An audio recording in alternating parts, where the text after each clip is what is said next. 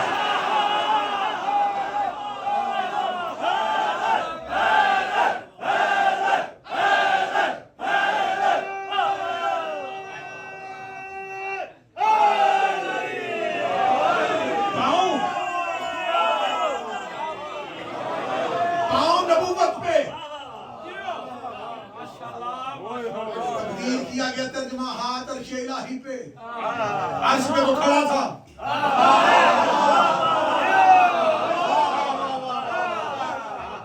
اور یہ بھی ذہن میں رکھنا کہ ہر کسی کا عرش جدا ہے. تم جسے آسمان سمجھتے ہو یہ دھواں ہے. اڑتے ہوئے دھوئیں کو آسمان سمجھنے والوں, اس سے اوپر بھی مخلوق ہے. اس کا مطلب ہے کہ عرش جدا جدا ہے. فرمایا پاؤں نبوت پہ ہیں, ہاں توحید. وہ تھا لا الہ الا اللہ, نیچے ہے محمد رسول اللہ.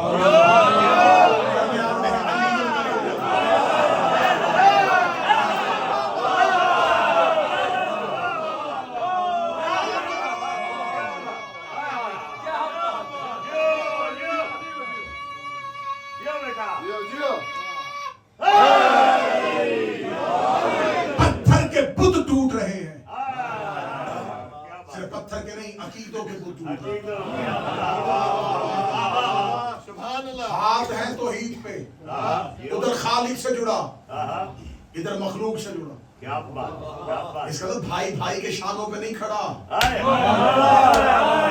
اللہ امت کو اپنے تک پہنچنے کا رستہ بتا رہا ہے. ادھر علی نے کہا کہ ہاں توحید پہ ہیں, ادھر نبی وہیں پہ تھے, یا جبریل نے آ کے نبی کے قدموں پہ پر رکھے گا. خدا کہہ رہا ہے اپنی امت کو کہہ دے وَاعْتَصِمُوا بِحَبْلِ اللَّهِ, اللہ کی رسی کو مضبوطی سے پکڑ لو.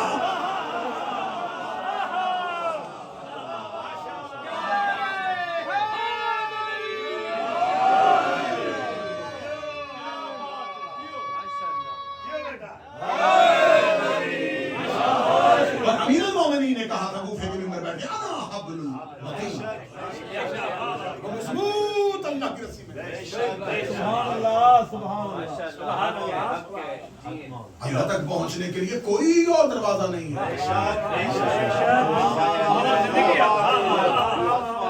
اور اتنے دروازوں میں سے وہ دروازے اگر کسی کو کہیں کہ ہم بھی دروازے ہیں لیکن حاجت اس سے مانگو, یہ سارے باب اللہ ہیں. اور پھر حسین باب اللہ ہو کے کہے کہ مسلم باب الحوائج ہے.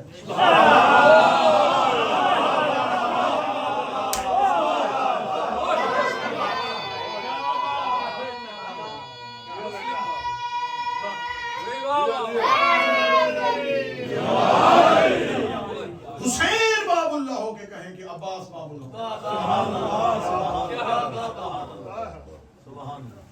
کبھی بین الحرمین کھڑے ہو کے یہ منظر تو دیکھنا, بھائی کے حرم کے سامنے بھائی کا حرم نہیں, توحید کے دفتر کے سامنے اپنا دفتر کھول کے بیٹھا ہے عباس.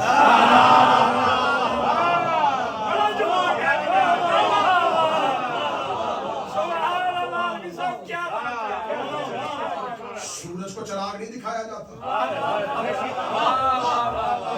کے دفتر کے سامنے